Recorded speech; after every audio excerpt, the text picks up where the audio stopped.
Hello everyone, welcome back to my channel. शिक्षा competition UGC NET या HPSC की तैयारी करने वाले एस्पिरेंट को मैं बता देती हूँ कि हिंदी यूनिट 7 हम यहाँ पर पढ़ रहे हैं। हिंदी की ये सीरीज हमारी चल रही है। जो भी हिंदी का सिलेबस है दोनों का सेम है। और यहाँ पर हमारी आज की जो कहानी है वो है अमृतसर आ गया कहानी। ठीक है, अमृतसर आ गया ये कहानी भीष्म साहनी के द्वारा लिखित है।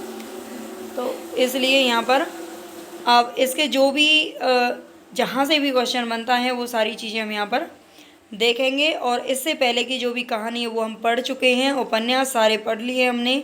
और प्लीज़ आप ज़्यादा से ज़्यादा सपोर्ट कीजिए।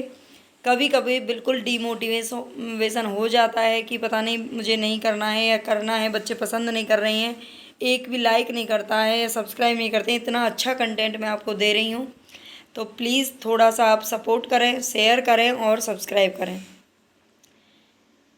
अमृतसर आ गया नामक कहानी भीष्म साहनी जी के द्वारा लिखी गई है।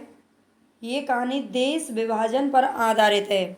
ये कहानी है देश विभाजन पर आधारित है।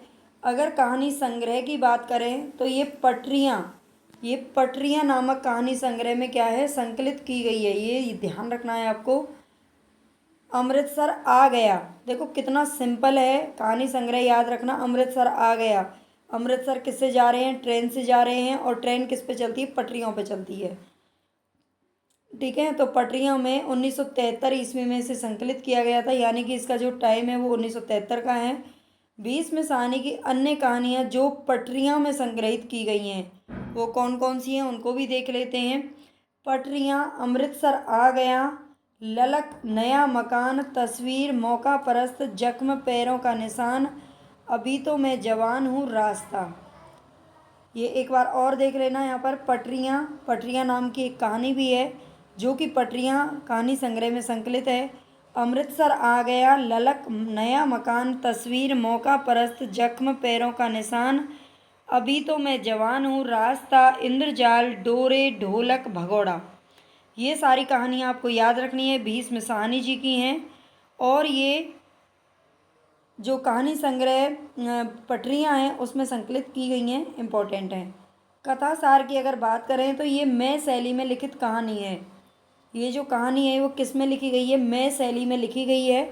भारत पाक विभाजन के समय बढ़ती सांप्रदायिक नफरत को चलती रेल के डिब्बे के भीतर की घटनाओं से व्यक्त करती सांप्रदायिक तनाव की विषय वस्तु, जिसमें भाईचारे एवं मानवीय रिश्तों में एक टूटन सी दिखाई पड़ती है। ये भारत पाक वैसे देश विभाजन के ऊपर ही आधारित है, लेकिन इसमें जो सांप्रदायिक नफरत है, सांप्रदायिक का मतलब होता है जो अलग अलग धर्मों के लोगों के बीच में बढ़ती हुई नफरत को। और ये कहाँ से दिखाई गई है, चलती रेल के डिब्बे के भीतर। ठीक है, ये जो कहानी है वो डिब्बे के भीतर में अलग अलग धर्मों के जो लोग बैठे हुए हैं उनके अंदर किस प्रकार नफरत भरी हुई है, ये उन चीज़ों को व्यक्त करती है। ठीक है, अमृतसर आ गया किसको व्यक्त करती है, अमृतसर आ गया किस में बैठ के जाते हैं, डिब्बे में बैठ के जाते हैं, किसके में, रेल के में। किस पे चलती है रेल, पटरियों पे चलती है। और डिब्बे के अंदर जो कुछ भी कहा सुनी होती है, जो भी बातचीत होती है, वो सब इस कहानी के माध्यम से दिखाई गई है। कहानी में शुरू में खुशनुमा माहौल होता है, यानी कि अलग अलग जगह के जब लोग बैठते हैं उसमें, तो आप जानते हैं ट्रेन वगैरह में कहीं भी जाओगे तो एकदम अच्छा ही माहौल रहता है। लेकिन बाद में वातावरण भयाक्रांत हो गया। बाद में वातावरण मतलब उसमें जब आपस में लोग बात करते हैं तो बात करते करते करते करते जो उनकी अंदर की नफ़रत है वो प्रकट होने लगती है। ठीक है, अलग अलग धर्मों के लोग हैं और वो उसी नफ़रत के चलते एक दूसरे से मार पिटाई तक भी हो जाती है। ठीक है, शायद सबको दंगों की आहट पहले ही हो चुकी है ना, उनको दंगों की आहट पहले ही हो चुकी थी। अगर स्थान की बात करें, जब अमृतसर आ रहा था, अमृतसर के लिए निकली है गाड़ी, तो बीच बीच में कौन कौन से स्थान पड़े थे बीच में, वो सारे आपको याद रखने हैं। पेशावर, बम्बई, वजीराबाद, फिर दिल्ली आता है, फिर अमृतसर आता है, हरवंशपुरा के जिसके निकल जाने पर बाबू को लगा कि खतरा टल गया है। ठीक है, इसमें एक पात्र है बाबू, उसको ऐसा लगा कि अब खतरा टल गया है। कहाँ पर लगा, ये क्वेश्चन बन सकता है। हरवंशपुरा, हरवंशपुरा जब निकल गया था तो बाबू को ये लगा कि अब खतरा टल गया है। तो इस स्थानों के नाम याद रख लेने हैं। पेशावर, पेशावर से कहाँ जाती है? बम्बई, बम्बई से वजीराबाद, वजीराबाद से दिल्ली, अमृतसर, फिर हरबंसपुरा। मुख्य पात्रों की अगर बात करें तो मुख्य पात्र कौन कौन से? एक तो इसमें स्वयं लेखक है जो कि कथावाचक है। लेखक द्वारा ट्रेन यात्रा का विवरण जिसमें विभाजन की त्रासदी के दरमियान भय और आतंक का माहौल बना हुआ था। लेखक के द्वारा उस ट्रेन यात्रा का विवरण किया गया है इस कहानी में जिसमें विभाजन की त्रासदी, मतलब जब विभाजन हुआ था देश का तो उसके अंतर्गत भय और आतंक का माहौल है। डिब्बे के अंदर वातावरण में भय और आतंक के बीच दो धर्मों या दो संप्रदायों के लोग बीच अविश्वास का माहौल है। ठीक है, दो धर्मों यानी कि हिंदू मुसलमान की यहाँ पर सीधी सीधी बात हो रही है ना। और दो धर्मों या अलग अलग संप्रदाय के जब लोग हैं तो उनके बीच में अविश्वास का माहौल है। कोई किसी पर विश्वास नहीं कर पा रहा है। आपको अगर आपने देखी है तो बढ़िया है, वैसे अब जो नए बच्चे हैं शायद ना देखी हो। जो गदर फिल्म है ना, गदर फिल्म है जो पुरानी आई थी, इस बार की तो मुझे भी नहीं पता गदर 2 में क्या है, लेकिन जो पहले आई थी सनी देओल की पिक्चर, तो उसमें जो देश विभाजन के आधार पर ही वो पिक्चर बनाई गई है। उसमें आप देख सकते हैं कि उस टाइम का माहौल किस तरह का रहा होगा। अगर आप जानना चाहते हैं तो, अगर आपने नहीं देखी है तो, है ना, देखी है तो आप जानते ही होंगे। वैसे तो हम लोग थे नहीं, हमें क्या पता क्या हुआ था, लेकिन जब उस पिक्चर को देखते हैं तो ऐसा लगता है सारी चीज़ बिल्कुल एकदम ताज़ा है। और सब कुछ जब हम इतिहास पढ़ते हैं तब भी हमें ऐसा लगता है वो पिक्चर वहाँ पर हमें पूरी एकदम हमारी आंखों के सामने घूमती है जब कभी भी हम इतिहास पढ़ते हैं तो दो धर्मों और संप्रदायों के बीच में अविश्वास का माहौल है। एक ओर पाकिस्तान बन जाने का जोश था तो दूसरी ओर हिंदुस्तान के आज़ाद हो जाने का जोश। एक तरफ तो पाकिस्तान बन गया था 1947 में, ये आप जानते हैं पाकिस्तान बना था भारत से अलग होकर के, और हिंदुस्तान भी आज़ाद हुआ था तभी। ठीक है, तो दोनों तरफ जोश था। लेखक द्वारा पूरे वातावरण का यथार्थ, सजीव, मार्मिक एवं संवेदनशील चित्रण किया गया है। लेखक के द्वारा पूरे वातावरण यानी कि जो डिब्बे के अंदर जो वातावरण था उसका यथार्थ, सजीव, मार्मिक एवं संवेदनशील चित्रण किया गया है। लेखक स्वतंत्रता दिवस का समारोह देखने दिल्ली जा रहा था। ठीक है, लेखक कहाँ जा रहा था? मतलब दिल्ली जा रहा था। वो कहाँ से? स्वतंत्रता दिवस यानी कि 15 अगस्त को ही हमारा देश आज़ाद हुआ था, और वो कहाँ जा रहा था? दिल्ली जा रहा था वो समारोह देखने के लिए। दूसरा पात्र इसमें आता है दुबला बाबू, है ना, बाबू आता है, और इसी बाबू को ये लगा था हरबंसपुरा आने के बाद कि अब खतरा टल चुका है। दुबला बाबू आता है। लेखक या कथावाचक का ये सहयात्री है जो लेखक को पेशावर का जान पड़ा। मतलब ये दुबला बाबू है और सहयात्री है, यानी कि लेखक जब सफ़र करता है तो उसके साथ ये भी डिब्बे में सफ़र करता है, और लेखक समझता है कि ये ऐसा लगता है कि जैसे वो पेशावर का है। ठीक है, पेशावर का है ऐसा उसको जान पड़ा था, मतलब ऐसा उसको लगा था, अंदाज़ा हुआ था। ट्रेन में मौजूद पठानों द्वारा इसका बार बार मजाक उड़ाया जा रहा था। ठीक है, दुबला बाबू किसका मजाक उड़ाया जा रहा था? दुबले बाबू का। और किसके द्वारा? जो ट्रेन के अंदर जो पठान थे, इसमें 2-3 पठान बैठे हुए थे, 2 पठान थे, तो वो इसका बार बार मजाक उड़ा रहे थे। एक हिंदू महिला पर पठानों द्वारा लात जमाए जाने और उसके परिवार को ट्रेन से उतरने पर विवश करने का दंश उसके मन में गहरे बैठ जाता है। जब ये जो दुबला बाबू है, एक हिंदू महिला उसमें एंट्री करती है डिब्बे के अंदर, लेकिन पठान क्या करते हैं? जो पठान है उसके अंदर वो उसको लात मारते हैं और उसके पूरे परिवार को ट्रेन से उतरने पर विवश कर देते हैं। और ये जो चीज़ है ना, ये पूरी घटना दुबला बाबू को बहुत अंदर तक कचोटती है उसको, मतलब उसके अंदर तक बहुत दुख होता है उसे। अपना इलाका शुरू होते ही दुबला बाबू अपने काबू से बाहर हो जाता है। जैसे ही अपना इलाका शुरू होता है, कहते हैं ना अपने घर में तो कुत्ता भी शेर होता है, तो ऐसे ही बिल्कुल जो दुबला बाबू है जैसे ही उसका अपना इलाका शुरू होता है तो वो आपे से बाहर हो जाता है और पठानों पर चिल्लाने लगता है। ठीक है, पहले तो वो दबा करके बैठा था क्योंकि उसका एरिया नहीं था, और जैसे ही उसका एरिया आता है ना, तो वो क्या करता है? काबू से बाहर हो जाता है और उन पठानों पर चिल्लाने लगता है। बदले की भावना में एक अधेड़ उम्र की मुस्लिम को मार देता है। मतलब एक अधेड़ उम्र की मुस्लिम को मार देता है, समझ रहे हैं आप? ये जो दुबला बाबू है अधेड़ उम्र के एक मुस्लिम को मार देता है, किसके लिए? अपनी बदले की भावना को मिटाने के लिए।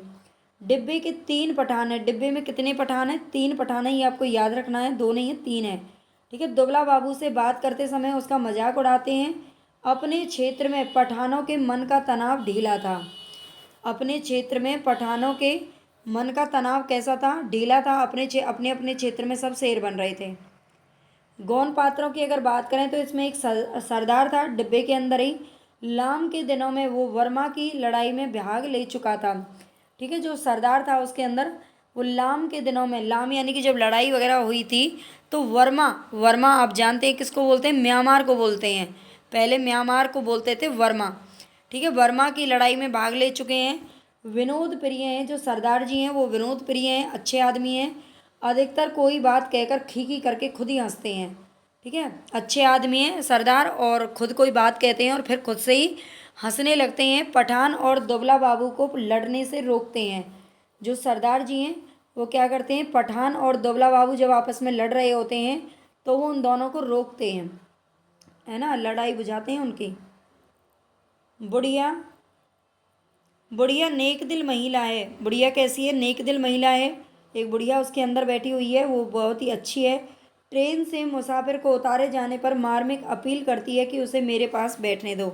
वो कहती है, बहुत ही मतलब अच्छी है। और जब वो मुसाफिर को उतार रहे थे उससे गाड़ी से कि इसमें बहुत जगह नहीं है, खाली नहीं है, भर गई है, तो जब उसको उतार रहे थे, हिंदू महिला को उन्होंने उतार दिया था, तो बुढ़िया उनसे मार्मिक अपील करती है, उनसे हाथ जोड़ती है कि उसे मेरे पास बैठ जाने दो, मैं बिठा लूँगी, है ना, उतारो मत किसी को। तो बुढ़िया बेचारी अच्छी है। बिस्ती, बिस्ती आप जानते हैं किसको बोलते हैं? बिस्ती जो पानी पिलाने आते हैं, उनके पास पता नहीं एक चमड़े का सा कुछ थैला सा टाइप में होता है।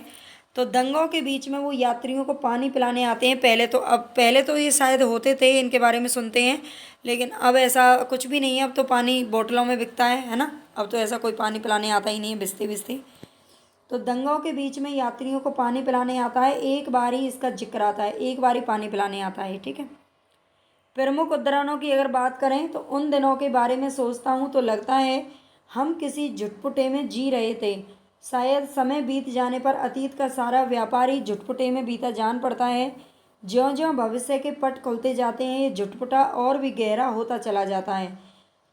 ये लेखक ही कहते हैं उन दिनों के बारे में, यानी कि देश विभाजन के बारे में, या फिर जब उन्होंने ये माहौल देखा था उस टाइम की बात कर रहे हैं कि उन दिनों के बारे में सोचता है तो ऐसा लगता है अब हम किसी झुटपुटे में जी रहे थे। ठीक है। मतलब सारी चीज़ें, आप एक बात समझ लीजिए, आज कितना भी किसी को दुख है या कितना भी, देखो कभी भी समय एक जैसा नहीं रहता। समय और कितना भी बड़ा हम पे कष्ट हो, या मान लीजिए कोई रोग है, कोई बीमारी है, कोई घर में कोई संकट आया है, कोई अपना चला गया है, कुछ भी हो जाए, लेकिन समय एक ऐसी मरहम होती है जो धीरे धीरे धीरे धीरे आदमी के घावों पर लग जाती है और अपने आप सारी चीज़ें जख्म भर जाते हैं। कितना भी बड़ा जख्म हो, कितना भी गहरा हो, सब धीरे धीरे भरते चले जाते हैं और इंसान सबको भूलता चला जाता है ना। तो ये आप चाहे तो देख सकते हैं, कभी भी ऐसा होता है बिल्कुल। तो ऐसा ही मतलब यहाँ पर लेखक यही बात कहते हैं कि ज्यों ज्यों भविष्य के पट खुलते जाते हैं झुटपुटा और भी गहरा होता चला जाता है। मेरे सामने बैठे सरदार जी बार बार मुझसे पूछ रहे थे कि पाकिस्तान बन जाने पर जिन्ना साहब बम्बई में ही रहेंगे या पाकिस्तान में जाकर बस जाएंगे, और मेरा हर बार यही जवाब होता, बम्बई क्यों छोड़ेंगे। मतलब सरदार जी उसे बार बार पूछ रहे थे। लेखक बताते हैं कि जो सरदार जी उसमें के अंदर बैठे हुए थे, अच्छे इंसान थे, वो मुझसे बार बार पूछ रहे थे कि अगर पाकिस्तान बन जाएगा, ये पाकिस्तान बन जाएगा तो जो जिन्ना साहब है, जो वहाँ के प्रथम प्रधानमंत्री भी बने थे, ठीक है, जिन्ना साहब, तो जिन्ना साहब बम्बई में ही रहेंगे या फिर पाकिस्तान में जाकर बस जाएंगे। और लेखक क्या कहते थे हर बार कि बम्बई क्यों छोड़ेंगे, है ना, बम्बई छोड़ के थोड़ी ना जाएंगे। कुछ लोग अपने घर छोड़कर जा रहे थे जबकि अन्य लोग उनका मजाक उड़ा रहे थे। कोई नहीं जानता था कि कौन सा कदम ठीक रहेगा और कौन सा गलत। एक ओर पाकिस्तान बन जाने का जोश था तो दूसरी ओर हिंदुस्तान के आज़ाद हो जाने का जोश था। जगह जगह दंगे भी हो रहे थे और कौम में आज़ादी की तैयारियां भी चल रही थी। इस पृष्ठभूमि में ऐसा लगता देश आज़ाद हो जाने पर दंगे अपने आप बंद हो जाएंगे। ठीक है। इस पृष्ठभूमि में ऐसा लगता था कि देश जब आज़ाद हो जाएगा पूरी तरह से तो ये जो दंगे फसाद जगह जगह चल रहे हैं ये सब बंद हो जाएंगे। वातावरण में इस झुटपुट में आज़ादी की सुनहरी धूल सी उड़ रही थी और साथ ही साथ अनिश्चय भी डोल रहा था। और इसी अनिश्चय की स्थिति में किसी किसी वक्त भावी रिश्तों की रूपरेखा झलक दे जाती थी। ये सारे उद्धरण आप याद रख लेना, ये इसी के कहानी के जो भी कथन है। और प्लीज़ भाई आप सभी से रिक्वेस्ट है, जिन्होंने सब्सक्राइब नहीं किया है चैनल को ज़रूर कर देना। मैं आपको कम से कम एक दिन में ही 3-3 4-4 क्लास करवा दूं, लेकिन क्या है कि आप लोग सपोर्ट नहीं करते हैं तो मैं भी थोड़ा सा डिमोटिवेट हो जाती हूँ और मुझे भी लगता है कि रहने दूँ, क्या करूँ करके। तो प्लीज़ इसीलिए आप चाहते हैं कि रेगुलर आपको इसी तरह से क्लास मिलती रहें, तो जितने बच्चे देख रहे हैं प्लीज़ लाइक कर दिया करो और सब्सक्राइब और शेयर ज़रूर किया करो। जितनी देर कोई मुसाफिर डिब्बे के बाहर खड़ा अंदर आने की चेष्टा करता रहे, अंदर बैठे मुसाफिर उसका विरोध करते रहते हैं। आप कभी भी देखना, जब बस या ट्रेन, जब कहीं भी आप सफ़र करते हैं, जब वो भरी होती है, भीड़ उसमें फुल होती है, तो अपने आप ही जब कोई नया यात्री उसमें चढ़ने को होता है तो सारे यात्री उसको मना कर देते हैं कि नहीं नहीं इसमें जगह नहीं है, इसमें जगह नहीं है ना, उसको विरोध करते हैं।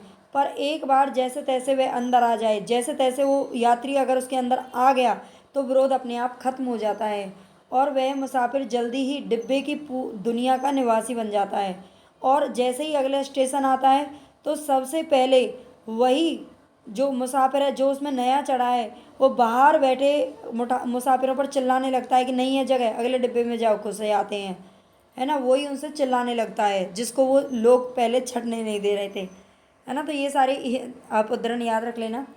बहुत बुरा किया है तुम लोगों ने, बहुत बुरा किया है, बुढ़िया ऊंचा ऊंचा बोल रही थी। वो बुढ़िया नेक दिल थी और जब हिंदू महिला के परिवार को उससे उतार देते हैं वो पठान, तो वो उनसे बोलती है कि बहुत बुरा किया है तुमने, बहुत बुरा किया है। बुढ़िया ऊंचा ऊंचा बोल रही थी, तुम्हारे दिल में दर्द मर गया है क्या? छोटी सी बच्ची उनके साथ थी, बेरहमो, तुमने बहुत बुरा किया है, धक्के देकर उतार दिया है। ठीक है, तो वो बुढ़िया उनसे क्या करती है, मतलब उनको ताने मारती है।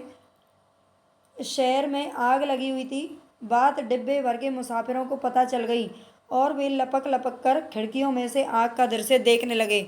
जो डिब्बे में यात्री जा रहे थे उनको पता चल जाता है कि जिस शहर से वो गुजर रहे हैं उसमें आग लगी हुई है। और वो आप जानते ही हैं, अगर ऐसी कोई भी चीज़ होती है तो लोग, चाहे डिब्बा हो, चाहे ट्रेन हो, बस हो, चाहे उसके ऊपर छत पे चढ़ने पर, लेकिन देखेंगे ज़रूर, है ना। ये चीज़ें होती ही ऐसी हैं कि इनको बिना देखे इंसान रह ही नहीं सकता। तो वे लपक लपक कर खिड़कियों में से आग का दृश्य देख रहे थे। जब गाड़ी शहर छोड़कर आगे बढ़ गई तो डिब्बे में सन्नाटा छा गया। ठीक है, जैसे ही गाड़ी शहर छोड़कर आगे बढ़ गई तो डिब्बे में सन्नाटा छा गया। मैंने घूमकर डिब्बे के अंदर देखा, लेखक कहते हैं कि मैंने घूमकर डिब्बे के अंदर देखा तो दुबले बाबू का चेहरा पीला पड़ गया था और माथे पर पसीने की परत किसी मुर्दे के माथे की तरह चमक रही थी। मुझे लगा जैसे अपनी अपनी जगह बैठे सभी मुसाफिरों ने अपने आसपास बैठे लोगों का जायजा ले लिया है। मतलब वो अपनी अपनी जगह पर बैठे थे, लेकिन उसमें अलग अलग संप्रदायों के लोग थे। तो जब उन्होंने शहर को और इस दंगे को देखा तो वो सब डर गए थे अंदर ही अंदर, और अपने पास वाले मुसाफिरों को शक की नज़रों से देख रहे थे। सरदार जी उठकर मेरी सीट पर आ बैठे। लेखक कहते हैं कि सरदार जी उठकर मेरी सीट पर आ बैठे। नीचे वाली सीट पर बैठा पठान अपने दो साथी पठानों के साथ ऊपर वाली बर्थ पर चढ़ गया। ऊपर वाली यानी कि सब अपने अपने जो लोग थे ना उनके पास जा रहे थे। सरदार जी लेखक के पास आ गए और जो पठान अलग बैठा हुआ था वो अपने दोनों पठानों के साथ जा कर के बैठ गया। यही क्रिया शायद रेलगाड़ी के अन्य डिब्बों में भी चल रही थी।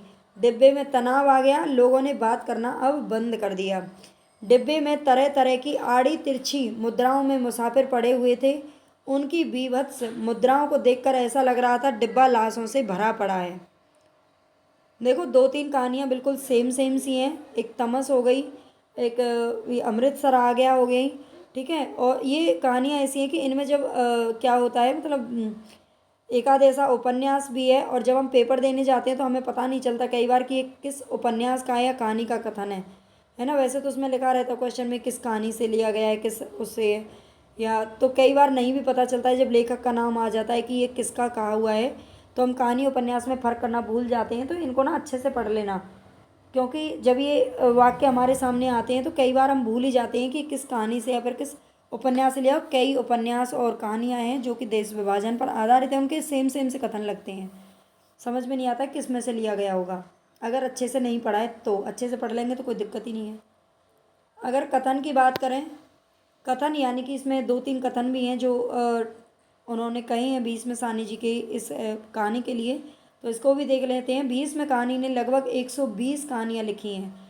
ठीक है, भीष्म साहनी जी ने लगभग 120 कहानियाँ लिखी थी। एक इनकी नीली आंखें हैं 1943 ईस्वी में, ये पहली कहानी थी जो कि हंस पत्रिका में छपी थी। नीली आंखें किसकी? हंस की। नीली आंखें किसकी हैं? हंस की, है ना। हंस पत्रिका में छपी थी, भीष्म साहनी ने लिखी थी। चीप की दावत, अगर चीप की दावत की बात करें वो भी हमारे सिलेबस में कहानी है, 1973 में प्रकाशित हुई थी। विरुद्ध विमर्श की कहानी है, उसको हम आगे पढ़ ही लेंगे। डॉक्टर गोपाल राय क्या कहते हैं? अमृतसर आ गया, देश विभाजन के समय पाक से हिंदुस्तान आने वाली ट्रेनों में दहशत, अविश्वास, अनिश्चय भरे यात्रियों की मानसिकता की कहानी है। ठीक है, डॉक्टर गोपाल राय कहते हैं कि अमृतसर आ गया, देश विभाजन के समय पाक से हिंदुस्तान आने वाली, पाकिस्तान, पाक का मतलब है पाकिस्तान से हिंदुस्तान आने वाली ट्रेनों में दहशत, अविश्वास, अनिश्चय भरे यात्रियों की मानसिकता की कहानी है। नामवर सिंह कहते हैं सादगी और सहजता भीष्म जी की कहानी कला की ऐसी खूबियां हैं जो प्रेमचंद के अलावा और कहीं दिखाई नहीं देती। यानी कि नामवर सिंह का एक कथन है कि जो सादगी सहजता प्रेमचंद में दिखाई देती है वही भीष्म साहनी में दिखाई देती है, इनके अलावा कहीं नहीं दिखती। इनका जीवन काल की अगर बात करें